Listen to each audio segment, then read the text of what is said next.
ಹಾಗೂ ದ್ವಾಪರ ಯುಗದಲ್ಲಿ ಆ ಭಗವಂತ ಈ ಧರೆಯ ಮೇಲೆ ರಾವಣ, ಕೀಚಕ, ದುರ್ಯೋಧನ, ಶಕುನಿಯ ಜನ್ಮ ನೀಡಿ ಅವರ ಅವನತಿಗಾಗಿ ರಾಮ ಕೃಷ್ಣರನ್ನು ಹಾಗೆ ಈ ಕಲಿಯುಗದಲ್ಲಿ ಇಂದಿರಾ ಗಾಂಧಿ, ಸುಭಾಷ್ ಚಂದ್ರ ಬೋಸ್, ಕಲಾಂ, ವಾಜಪೇಯಿ ಜನ್ಮ ನೀಡಿದವರ ಜೊತೆಗೆ ನನ್ನಂತ ಸಾವಿರಾರು ಕ್ರಿಮಿನಲ್ಗಳ ಜನ್ಮ ನೀಡಿದ್ದಾನೆ ಭಗವಂತ.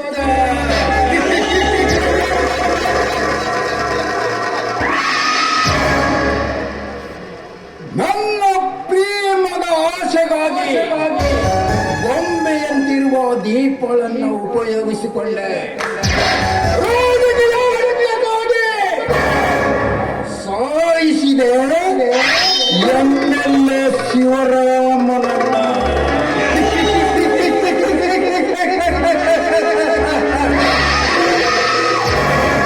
ಈ ಊರಲ್ಲಿ ಶ್ರೀಮಂತನಾಗಿ ಮೆರೆಯಬೇಕೆಂಬ ಆಸೆಯಿಂದ ಸಾಯಿಸಿದೆ ಮನೋಹರ ಹಾಗೂ ಭಾಗ್ಯಲಕ್ಷ್ಮಿ ದಂಪತಿಗಳನ್ನ.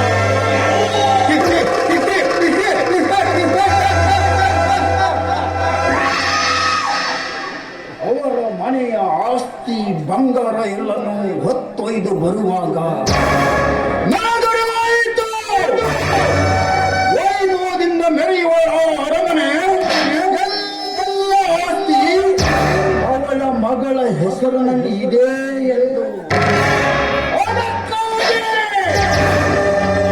ಮಂಚದಲ್ಲಿ ಮಲಗಿರುವ ಮಗಳನ್ನು ಎತ್ತಿಕೊಂಡು ಓಡಿ ಕೊಡುವಾಗ ನಾ ಮಾಡಿದ ಕೊಲೆಯನ್ನು ನೋಡಿಬಿಟ್ಟ ನನ್ನ ಕೊಡುವರಿ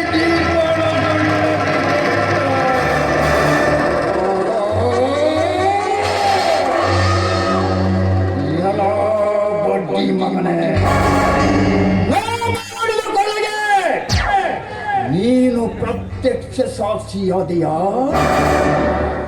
ನಾನು ಉಳಿಯಬೇಕಾದರೆ ಮಗನೇ ನೀನು ಸಾಯಲೇಬೇಕು. ಬರುವೆ ಮಗನೇ, ನಿನ್ನ ಸುಂದರವಾದ ಸಂಸಾರದಲ್ಲಿ ಸುನಾಮಿಯ ಅಲೆಯನ್ನು